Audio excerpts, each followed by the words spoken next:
یہ چیز ہوتی ہے. تو میری پوری کوشش ہوگی کہ میں اچھی سے اچھی بات بھی آپ لوگوں کے ساتھ کر سکوں، اور ساتھ ہی اپنا کوئی اچھا سا وظیفہ بھی آپ لوگوں کو بتا سکوں آپ کی پرابلمس کے حل کے لیے، جو آپ کے لیے فائدہ مند ہو، جو دوسروں کے لیے بھی فائدہ مند ہو، اور مختصر اور آسان بھی ہو. ٹھیک ہے، تو اس کے لیے سب سے پہلے وہی ایک چھوٹی سی ریکویسٹ کہ پلیز میرے چینل کو سبسکرائب کر لیں، اور میری ویڈیو کو لائک اور شیئر ضرور کریں. صدقہ جاریہ سمجھ کے کیا کریں تاکہ کسی اور کا بھی بھلا ہو. ٹھیک ہے، تھینک یو سو مچ. تو آج کا جو وظیفہ ہے، آج ایک دفعہ پھر میں آپ کو بتا دوں کہ آج پھر ایک قرآن شریف کی ایک سورت کی ایک آیت کا وظیفہ ہے.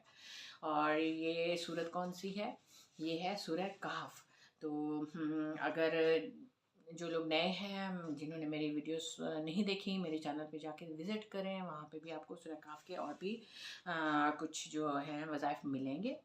تو جیسا کہ میں ہر ویڈیو میں بھی بولتی ہوں کہ ہماری یہ جو صورتیں ہوتی ہیں قرآن شریف کی، ان کی ہر صورت کے، ہر آیت کے سمجھیں کہ کئی وظائف ہوتے ہیں، اور وہ ایک آیات جو ہے وہ ڈفرینٹ کاموں کے لیے بھی، اپنے پرابلمس کے حل کے لیے بھی ہم لوگ ان کو اپنے ورد میں، اپنے اذکار میں شامل کرتے ہیں. تو آج کا جو وظیفہ ہے وہ ہے سورہ کہف کی بارے میں. سورہ کہف کا جیسا کہ آپ کو پتہ ہے کہ یہ شیطان کے فتنے سے بچائے گی، دجال کے فتنے سے بچائے گی ہمیں قیامت والے دن. جب یہ قیامت کے نزدیک جو دجال کا فتنہ آئے گا، تو یہ اگر ہم اس کی آیتیں پڑھیں تو اس سے ہم بچ سکیں گے دجال کے فتنے سے.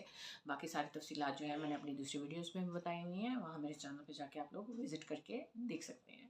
ٹھیک ہے، تو آج جو ہے وہ پہلے میں آپ کو بتا دوں کہ آج جو ہے وہ سورہ کہف کی آیت نمبر 10. ٹھیک ہے، اس کے بارے میں ہے کہ یہ اس کے ہمیں کیا فوائد ہیں. تو اس کا آپ کو پتہ ہے کہ سورت کے پہلے 10 آیات کے تو بہت ہی زیادہ فضیلت بیان کی گئی ہے. تو لیکن آج جو ہے وہ میں آپ کو 10ویں آیت جو ہے اس کے بارے میں بتاؤں گی کہ اس آیت کے کیا فوائد ہیں. دیکھیں، یہ آیت جو ہے یہ ہمیں جیسا کہ ہے دجال کے فتنے سے تو بچائے گی. ٹھیک ہے، دوسرا یہ ہے کہ اس کی جو فضیلت ہے یہ ہمیں عملیات سے بچاتی ہے.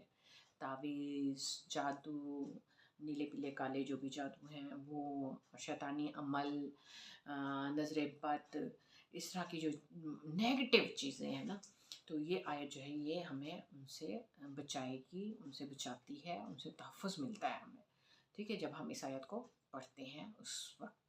ٹھیک، اب اس کا وظیفہ کس طریقے سے کرنا ہے کہ آپ نے دیکھیں، کوئی بھی ہمارا کوئی بھی مشکل ہو، کوئی بھی رکا ہوا کام ہو، ہمارا کوئی بھی ایسا مسئلہ ہو، یا کوئی بھی ایسا کام جو یکدم سے اسٹاپ ہو جائے، بند ہو جائے، رک جائے، تو اس کے لیے ہم نے یہ وظیفہ کرنا ہے. وہ یہ ہے کہ آپ نے اس آیت کو، آیت نمبر 10 کو 33 دفعہ روزانہ پڑھنا ہے. ٹھیک ہے، جب تک کہ وہ آپ کا کام ہو نہیں چاہتا. اب اس سے کیا مراد ہے؟ مطلب جیسے جب آپ کوئی انٹرویو کے لیے جاتے ہیں، آپ کی کوئی انٹرویو کی کال آتی ہے، آپ انٹرویو بھی دے آتے ہیں، لیکن وہ وہیں پہ ختم معاملہ. کوئی پتہ نہیں آپ کو چل رہا کہ آپ کا رسپانس کیسا ملے گا، آیا وہ آپ لوگوں کو جاب کے لیے بلائیں گے بھی صحیح یا نہیں بلائیں گے. تو آپ اس آیت کا جو ورد ہے اس کو جاری رکھیں. آپ ڈیلی آپ 33 دفعہ پڑھ لیں. چھوٹی سی آیت ہے، میں اسکرین پہ بھی لگا دوں گی، آپ کو پتہ لگ جائے گا کہ وہ کون سی آیت ہے. آپ قرآن شریف اور سورت سے بھی پڑھ سکتے ہیں، آیت نمبر 10 ہے، وہاں سے بھی آپ لوگ یہ دیکھ سکتے ہیں. 33 دفعہ آپ نے روزانہ پڑھنی ہے. ٹھیک ہے، آپ تھوڑی دفعہ پڑھیں گے تو آپ کو یاد بھی ہو جائے گی. بہت آسان ہے. تو اور پھر ایسا ہوتا ہے کہ سم ٹائمز کوئی آپ کاروبار شروع کر رہے ہیں، ٹھیک ہے، لیکن اس میں برکت بھی نہیں آ رہی اور کاروبار آگے سٹارٹ بھی نہیں ہو رہا، کچھ پتہ نہیں چل رہا، وہیں جم کے رہ گیا ہے. تو اس وقت بھی آپ یہ پڑھیں، وظیفہ کریں، سورہ کہف کی آیت نمبر 10. ٹھیک ہے، اور اس کے بعد جناب ایسا ہوتا ہے کہ سم ٹائمز آپ کیا کرتے ہیں کہ آپ کا کیس مقدمہ وہ بہت طول پکڑ جاتا ہے، آپ اس وقت بھی یہ پڑھیں. اور اس کے علاوہ آپ جناب آپ گھر بنا رہے ہیں، ٹھیک ہے، اور گھر جو ہے وہ ایک مطلب کمپلیٹ ہی نہیں ہو پا رہا، اس کے جو بننے کا عمل ہے وہ رک گیا ہے. چاہے وہ کوئی بھی وجہ بن سکتی ہے، گھر میں کوئی کچھ بھی ہو سکتا ہے، پیسے کی کمی ہو سکتی ہے، مزدوروں کا دل سے کام نہ کرنا ہو سکتا ہے، یا میٹیریل جو آپ یوز کر رہے ہیں اس میں دیر ہو سکتی ہے، کوئی بھی کسی بھی طریقے سے کچھ بھی ہو سکتا ہے. تو اس وقت بھی آپ اس عمل کو کریں، اس صورت کو آیت کو آپ پڑھیں، تو انشاءاللہ آپ کا جو بھی رکا ہوا کام ہے، آپ کا جو بھی مسئلہ ہے وہ سارا حل ہو جائے گا۔ باقی تو میں نے آپ کو بتایا، یہ آپ کو مطلب ہر قسم کی نیگیٹو ایکٹیویٹی سے بچائے گی۔ آپ کے ساتھ کچھ بھی نیگیٹو ہو رہا ہوگا تو یہ آپ کو اسے سیو رکھے گی، ٹھیک ہے نا، جو چاہے وہ کسی کی بھی قسم کی ہو۔ بٹ بات پھر وہی آتی ہے کہ یہ آپ کے اعمال جو ہیں، یہ آپ کے وظائف جو ہیں، آپ کی عبادات جو ہیں، یہ اس وقت تک کمپلیٹ نہیں ہوں گی، اس وقت تک آپ کی زبان، آپ کے اعمال، آپ کے اذکار میں وہ تاثیر نہیں آئے گی جب تک کہ آپ 5 وقت کی نماز کی پابندی نہیں کریں گے۔